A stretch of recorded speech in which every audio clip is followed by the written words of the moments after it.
Hai, halo, welcome back to Untrika TV. Podcast kita kali ini beda banget loh, hari ini temanya adalah tentang peran anak muda dalam mencegah tindak pidana perdagangan orang. Coba, berat gak? Orang diperdagangkan, berapa kilo dia dijual? Nggak, udah gak usah dibahas itu justru malahan jadi topik penting karena istilahnya itu adalah isu yang memang harus bisa kita bahas karena Batam ini sendiri letaknya cukup strategis, dekat Singapura, dekat Malaysia, ya kan, dekat tempat belanja, ya ingat jangan belanja banyak-banyak. Jadi untuk hari ini kita sudah kedatangan tamunya banyak, serombongan 3. Ada 3 ya rupanya ya, nggak apa-apa karena memang kursi kita cukupnya ada 3. Baik, kita sapa dulu ya satu-satu ya. Ada Kak Rima Zakia. Halo. Perwakilan dari Karang Taruna di Batam. Coba dadah-dadah dulu dong. Halo sahabat Untrika. Kemudian ada Pak Dedi, perwakilan dari Dinas Pemberdayaan Perempuan, Perlindungan Anak dan Pengendalian Penduduk dan Keluarga Berencana, DP3AP 2KB, Kota Batam. Hai. Halo. Bapak, apa kabar? Salam sahabat Untrika. Kemudian ada satu lagi, ada Ibu Retno Eka Resti dari Yayasan Embun Pelangi. Halo sahabat Untrika. Apa kabar guys kita hari ini? Alhamdulillah baik. Alhamdulillah. Gimana tadi nyampe ke sini bagaimana? Adakah halangan atau bagaimana? Alhamdulillah lancar ya, Mbak. Lancar ya? Lancar. Baiklah. Oke, jadi untuk hari ini kenapa kita membahas tentang ini? Karena menurut data IOM, jumlah korban TPPO di Indonesia mencapai sekitar 9.352 orang pada tahun 2005 sampai 2021. Tingginya angka korban TPPO ini diakibatkan oleh berbagai macam hal, seperti sulitnya mencari pekerjaan, tingkat edukasi, kemiskinan, dan yang membuat beberapa kelompok masyarakat berada di dalam situasi rentan terhadap eksploitasi, baik tenaga kerja maupun eksploitasi seksual. Sering ya? Sudah sering dengar kan? Pasti ya kan, sahabat Untrika? Ya sudahlah ya, kita jangan panjang-panjang. Pasti sudah penasaran. Pasti guys kita udah pengen banget ngomong nih, udah pengen banget menyapa ya, ya kan? Ya nggak sih? Ya nggak? Kok pada senyum? Iya, senyum kan? Ya, tolong. Katanya senyum Ya? itu jawaban. Hah? Kenapa? Senyum adalah jawaban. Senyum adalah jawaban. Bapak senyum tuh dapat pahala. Jadi Bapak udah dapat pahala, katanya gitu senyum ya. Ya, siap. Siap. Oke, ini siapa dulu nih mau kita tanya ya? Sebentar, saya buka contekan, mohon maaf. Oke, yang pertama yang mau saya tanya adalah kepada siapa? Oke, kalau gitu saya akan membahas, jadi ini siapa sajalah boleh menjawab ini ya. Hari ini kita akan berdiskusi mengenai peran anak muda dalam mencegah tindak pidana perdagangan orang ya. Oke, apa sih tindak pidana perdagangan orang atau yang biasa disebut dengan TPPO itu? Siapa kira-kira yang mau jawab? Siapa? Aku? Oke, baik. Oke, apa sih perdagangan orang atau lebih dikenal tindak pidana perdagangan orang? Jadi di Undang-Undang Pemberantasan Tindak Pidana Orang atau yang kita kenal dengan UU PTPPO, pasal 1 ayat 1 itu menyebutkan perdagangan orang itu adalah tindakan perekrutan, pengangkutan, kemudian ada pemindahan, penampungan, penerimaan seseorang dengan ancaman kekerasan atau penggunaan kekerasan, kemudian penculikan, pemalsuannya di sini adalah pemalsuan dokumen, kemudian penipuan untuk memanfaatkan orang tersebut, yang pasti ya untuk dieksploitasi. Nah, bentuk-bentuk eksploitasinya bisa banyak. Kalau di pasal 1 ayat 1 ini juga disebutkan dari proses perekrutan tadi sampai ke penculikan segala macam itu tujuannya adalah agar mendapatkan persetujuan dari korban. Oke. Tapi kita aktivis di perlindungan perempuan dan anak khusus yang bekerja di isu TPPO dan disebutkan juga di pasal 26 Undang-Undang Nomor 21 Tahun 2007 ini bahwa persetujuan korban ini tidak relevan. Oke. Jadi bagaimanapun setuju atau tidak setuju dia tetap adalah korban TPPO. Oke, baik. Thank you Mbak Eka. Bagaimana dengan Pak Dedi? Menurut Pak Dedi bagaimana? Luar biasa ya informasi yang disampaikan oleh Mbak Eka.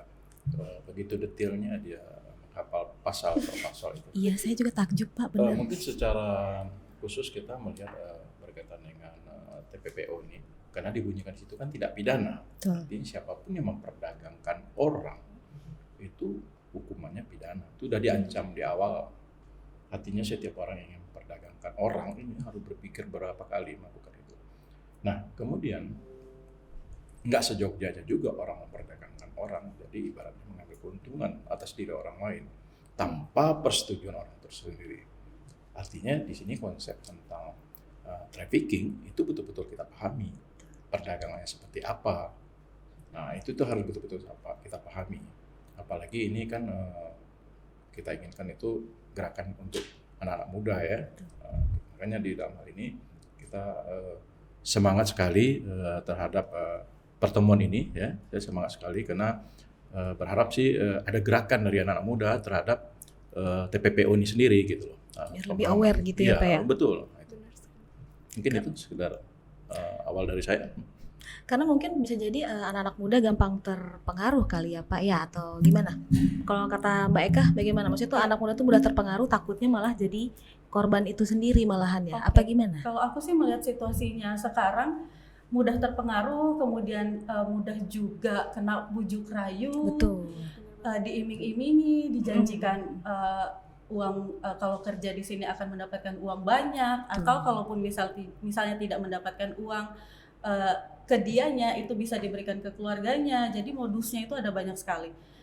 Terkait dengan yang Pak Dedi bilang tadi, benar, ini tindak pidana, ada hukumannya, ada sanksinya dan segala macam. Itu iya Pak, diatur dalam pasal 2 ayat 1 Undang-Undang 21 2007 juga. Jadi kalau melakukan tindak pidana itu maksimal hukumannya 15 tahun. 15 tahun penjara, 15 denda tahun? maksimal 600 juta.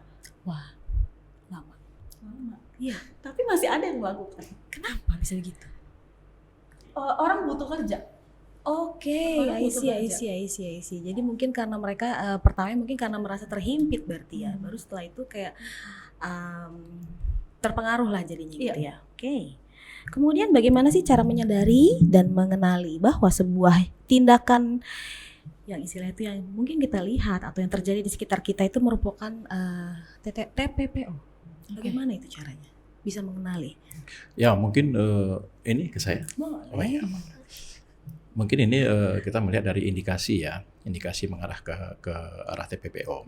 Seperti yang disampaikan di awal oleh Mbak Eka tadi, adanya pengurungan, ya, orang tuh diangkut ke sini atau dipindahkan ke sini, terus adanya pengurungan, kemudian juga adanya transaksi pekerjaan yang belum tentu jelas dan disepakati, tapi orang itu sudah harus menyetujuinya gitu.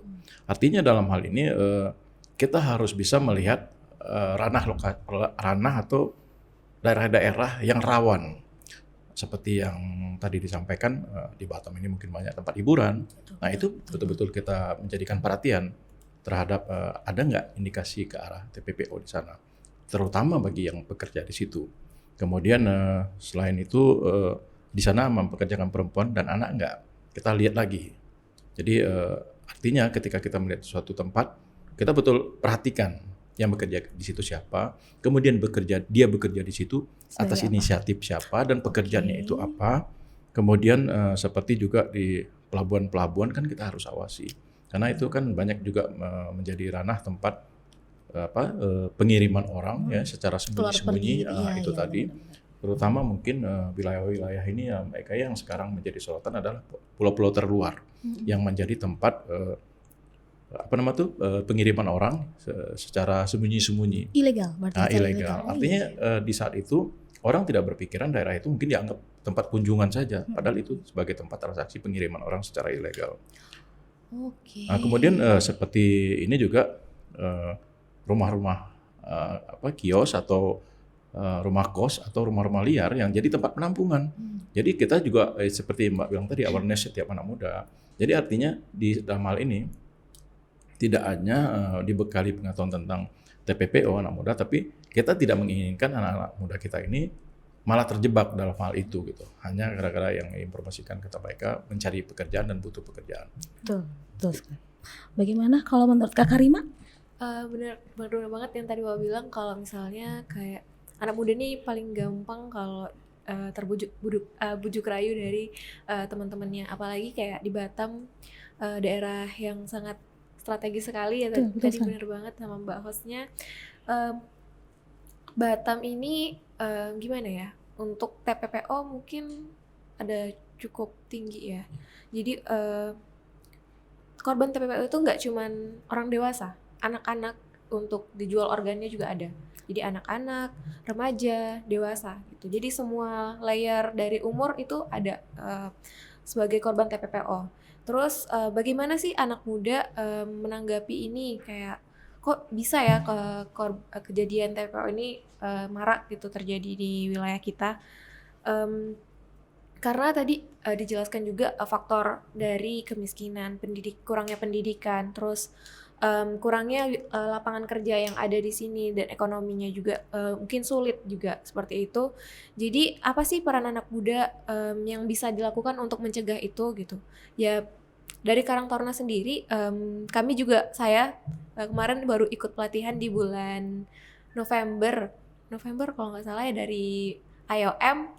Itu saya baru kenal banget dengan tindak pidana perdagangan orang. Nah dulu itu pernah terjadi TPPO pada keluarga saya sendiri gitu kan. Jadi dulu itu nggak paham banget karena yang ngurusin kasus itu memang orang dari lawyer. Jadi mereka yang ngurusin sampai kasus itu selesai gitu kan. Jadi nggak paham, pas sekarang baru tahu, dan ternyata tahu itu tuh penting banget. Nah dan banyak anak-anak muda yang mungkin, mohon maaf, ikut jadi Korban itu sendiri. korban itu Korban, sendiri iya. gitu kan. Nah kalau dari Karang Taruna sendiri, kemarin udah pernah sempat ngobrol-ngobrol juga dengan ketua kami, Kak Rido. Beliau sangat terbuka sekali kalau untuk mengedukasi anak-anak muda ini. Bisa kita kumpulkan anak-anak muda di kota Batam ini. Nah Karang Taruna ini kan kayak organisasi sosial yang terdiri dari anak-anak muda gitu, dari umur 13 sampai 45 tahun. Nah jadi bisa kita arahkan anak-anak muda ini untuk lebih paham lagi apa sih sebenarnya TPPO ini, kenapa sih lebih TPPO ini kayak sangat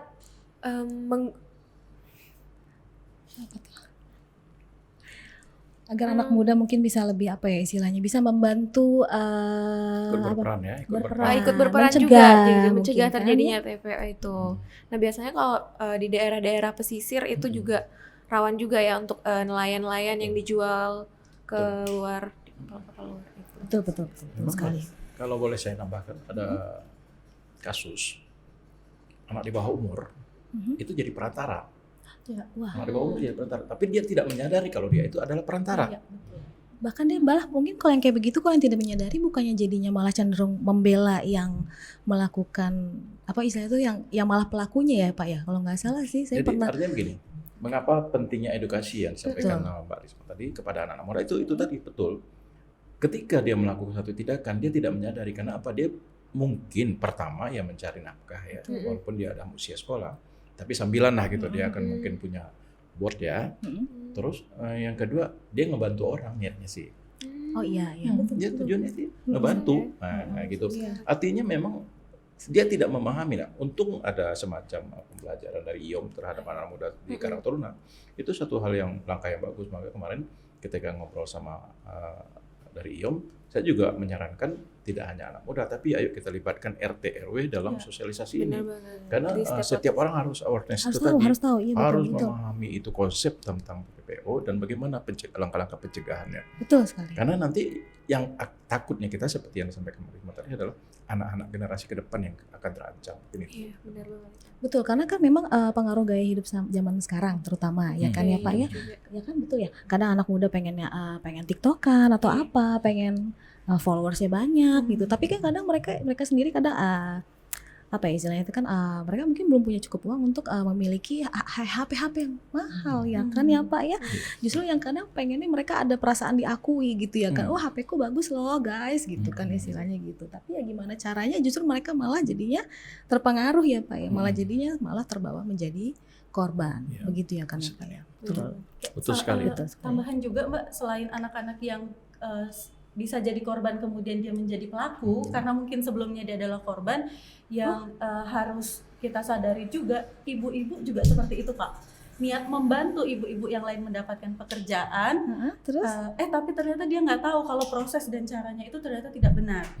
Nah, Oke. kalau di TPPO sendiri, gimana sih cara kita mengidentifikasi apakah suatu kasus itu adalah kasus TPPO? Itu ada 3 unsur yang harus dipenuhi. Itu ada proses, cara, dan tujuan. Oke. Nah, prosesnya apa? Seperti yang tadi saya sebut, itu ada proses perekrutan, kemudian ada proses pemindahan, ada penampungan, pengangkutan, kemudian nanti ada penerimaan. Nah, caranya dengan apa? Caranya dengan bisa jadi diculik, ditipunya yaitu ditawari pekerjaan apa, Iming-imingin ya. iya dapatnya apa, kemudian dijanjiin gajinya berapa, ternyata bisa jadi malah nggak dapat gaji sama sekali. Kemudian tujuannya, unsur yang ketiga itu adalah tujuannya apa ya, eksploitasi itu sendiri, bisa eksploitasi seksual, bisa Ekonomi. di tempat prostitusi, eksploitasi tenaga, termasuk yang tadi Mbak Rima bilang eksploitasi organ tubuh, transplantasi dan segala macam. Nah, itu memang banyak terjadi. Kalau yang Pak Dedi sampaikan terkait selain anak muda yang harus kita kasih kesadaran ini, di Embun Pelangi, kan saya dari Yayasan Embun Pelangi, NGO juga spesifik di isu perlindungan perempuan dan anak. Kita justru udah Pak, sudah membentuk 13 komunitas. Wah, di banyak. 13 kelurahan. Oke, apa saja? Itu tersebar di seluruh kecamatan Sekupang. Oke. Kemudian untuk Batu Aji kita ada Kelurahan Bukit Tempayan. Di mana tuh? Kalau di sini dekat sini, berarti di mana nih? Iya, sekelurahan Bukit Tempayan. Tapi ada base campnya atau gimana? Base campnya biasanya kita emang di kantor lurah. Oke. Ya, jadi baik. kita pakai tempat yang sudah ada. Ya. Iya kan? Berarti sahabat Kemudian- Unrika TV kalau misalnya sahabat Unrika misalnya mau coba Gabung. datang gabung itu boleh. Boleh. Nanti ada ketuanya masing-masing bisa dihubungi sih. Oke. Kemudian di kelurahan di Kecamatan Tanjung Piayu itu juga di seluruh kelurahan. Kemudian satu lagi di Kelurahan Seraya, Kecamatan Batu Ampar. Nah, selain 13 komunitas itu, kita untuk anak mudanya, remaja dan anak muda, kita ada namanya RAEKSA, Remaja Anti Eksploitasi Seksual Anak. Oke. Nah, itu rentang usia di bawah 18 tahun. Kalau sekarang sih memang kebanyakan anggotanya tingkat SMP, SMA, SMP itu yang udah kelas 3. Kemudian satu lagi itu Kompak, Komunitas Orang Muda Anti Perdagangan Orang dan Eksploitasi Seksual Anak. Oke. Banyak Rentang istilahnya. usia, Banyak ya. banyak singkatan Pak. Banyak Iya, sih, bagus, Kak. bagus. Tapi Iya. bagus itu nggak apa-apa. Menarik. Itu rentang usia 18 tahun sampai 25 tahun ke Oh, bawah. saya masih bisa. Bisa. Bisa. Terus kita juga untuk yang usia kita, Oke. Berapa tuh? ya segitu. Itu kita ada Kita. volunteer kita. Sama Bapak kan kita masih. Terbawa. Oke, baik. Masih bisa ikutan deh. Itu kita ada volunteer. Jadi kalau Reksa dan Kompak itu memang spesialis pencegahan. Targetnya di usianya masing-masing. Jadi Oke. mereka kita bentuk, kemudian jadi peer educator. Kegiatan mereka itu sudah di tingkat lokal, nasional, bahkan internasional. Untuk Reksa. Kemudian kalau untuk Kompak juga di pencegahan, tapi di Kompak ini kita lebih ke mempersiapkan mereka bagaimana bisa ikut menangani kasus, mendampingi korban. Nah, kalau yang volunteer itu memang kalau ada korban di kantor kita sendiri itu kita kurang banget Pak SDM. Jadi karena kita menyadari itu, akhirnya kita bentuk teman-teman volunteer yang memang punya keinginan, simpati, empati untuk bantu permasalahan manusia yang lain, khususnya untuk yang Peduli, TPPO, ya akhirnya mereka mau terlibat. Oke, baik. Tapi so far untuk Batam saat ini situasinya itu bagaimana untuk TPPO-nya sendiri? Situasi di Batam maksudnya untuk saat ini kan sedang Covid gitu, mungkin lowongan pekerjaan mungkin tidak terlalu banyak. Mungkin ada lah, tapi mungkin tidak sebanyak zaman dulu gitu ya kan gitu.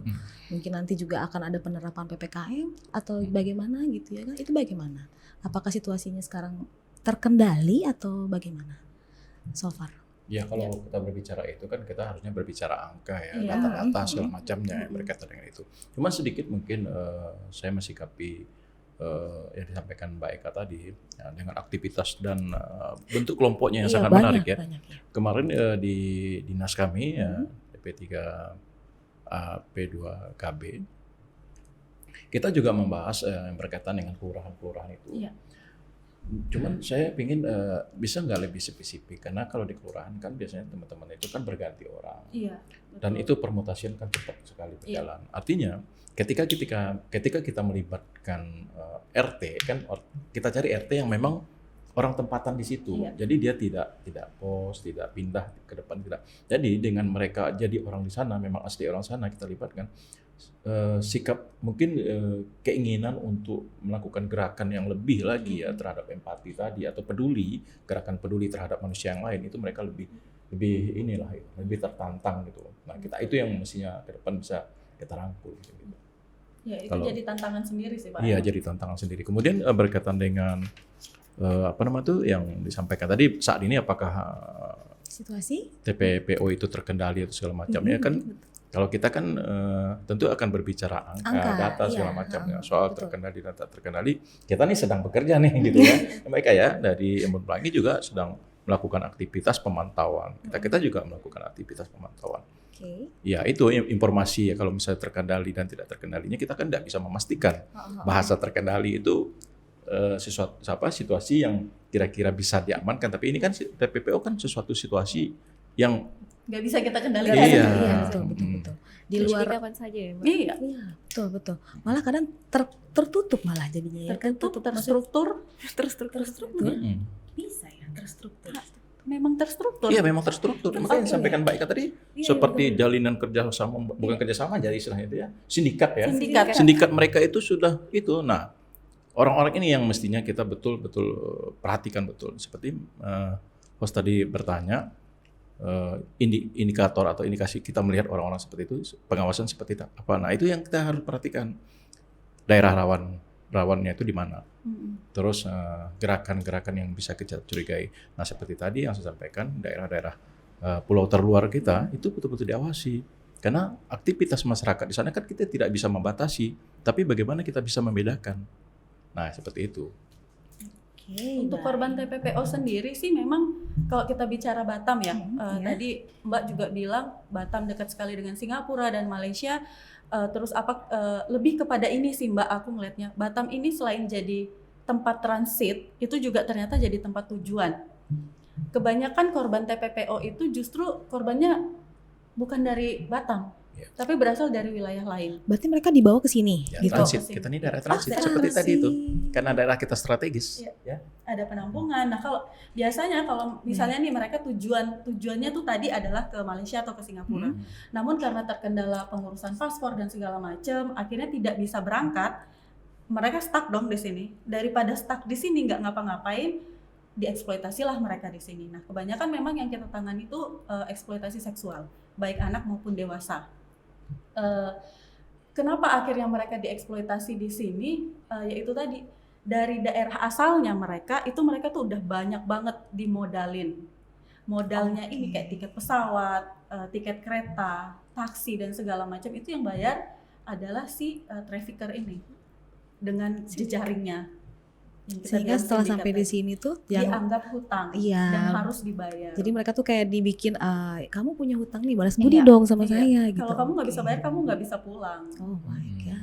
Ada kena ancam.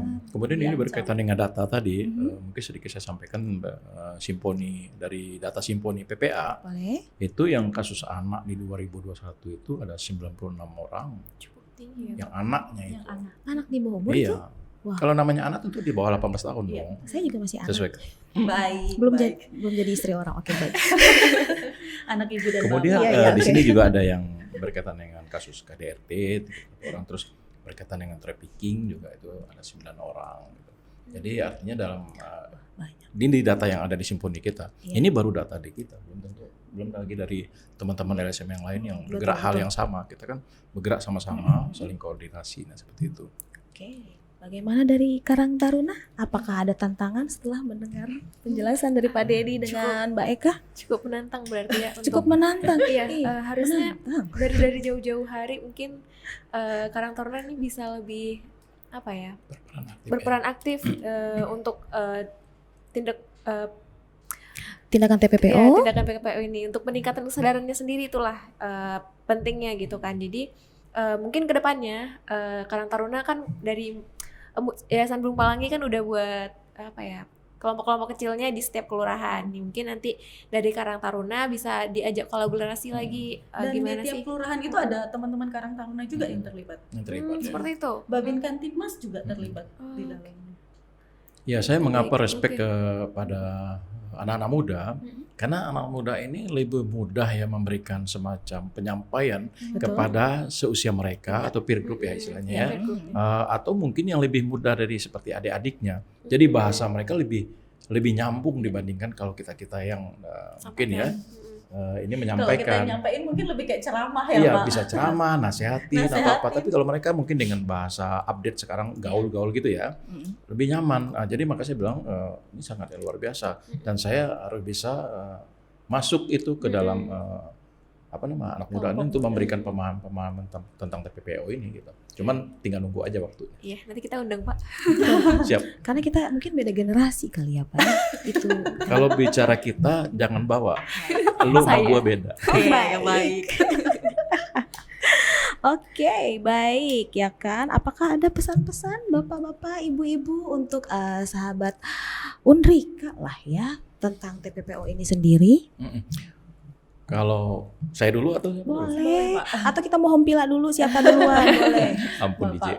Ampun DJ, baik. Baik, kalau mungkin dari kami DP3AP, AP2KB lebih mengarah kepada harapan ke depan kerjasama ini antara IOM dan Unrika khususnya untuk merangkul anak-anak muda.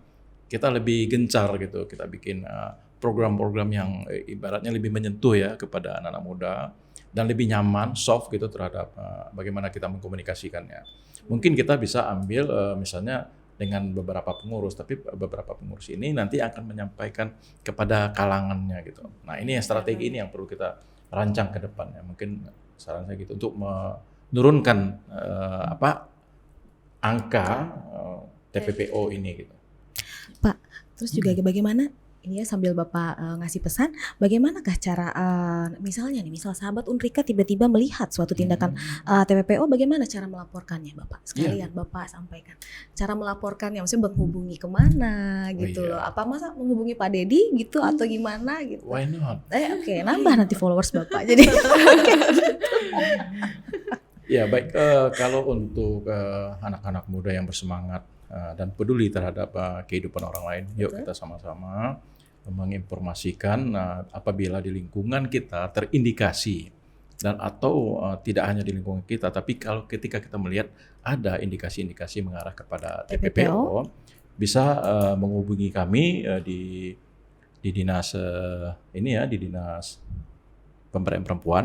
Oke, di DP3AP2KB. Ataupun kalau memang mau menelpon atau mengkonfirmasi secara langsung bisa hubungi nomor di bawah ini. Oke, baik, nanti saya edit.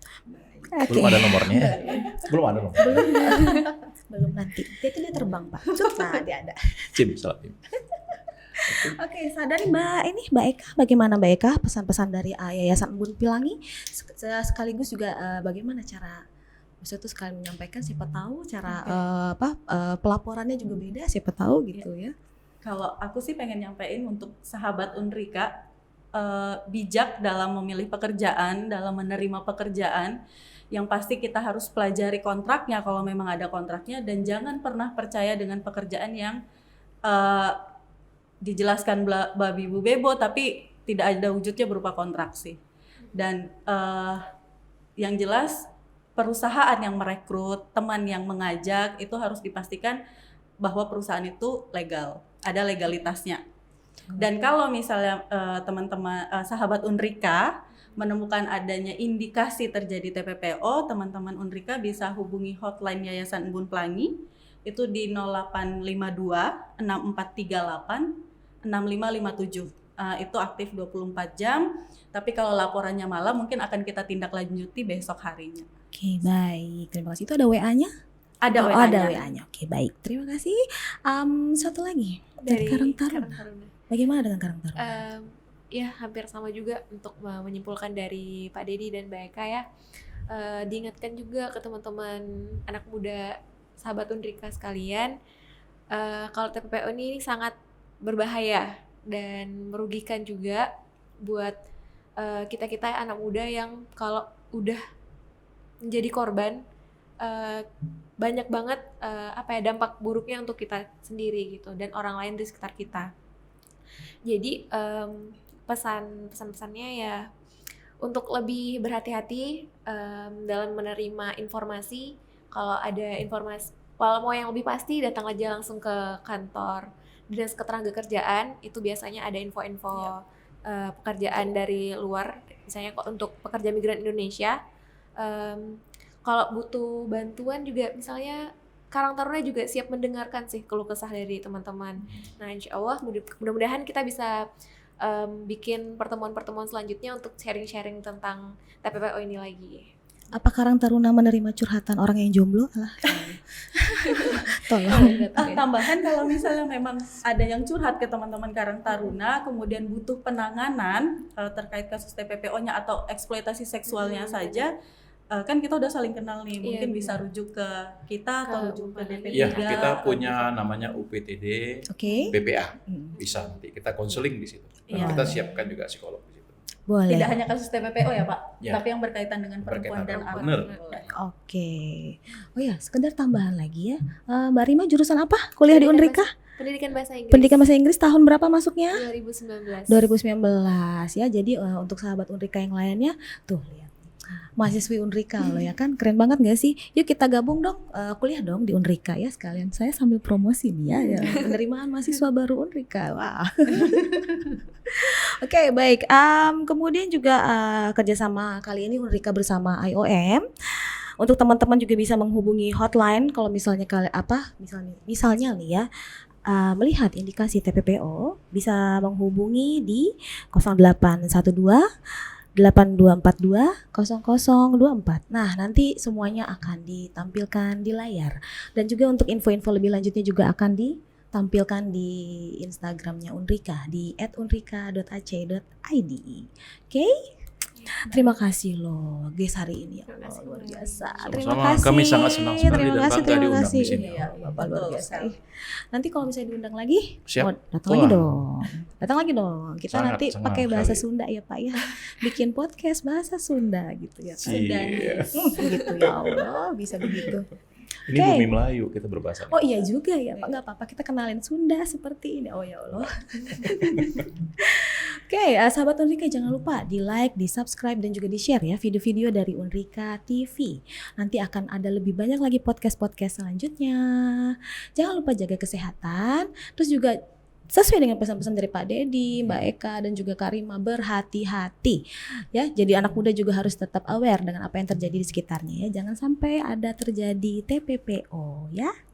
Terima kasih sudah menyaksikan podcast kita hari ini. Sampai ketemu lagi di podcast-podcast selanjutnya. Bye-bye. Bye-bye. Sampai ketemu lagi. Terima kasih. Terima kasih.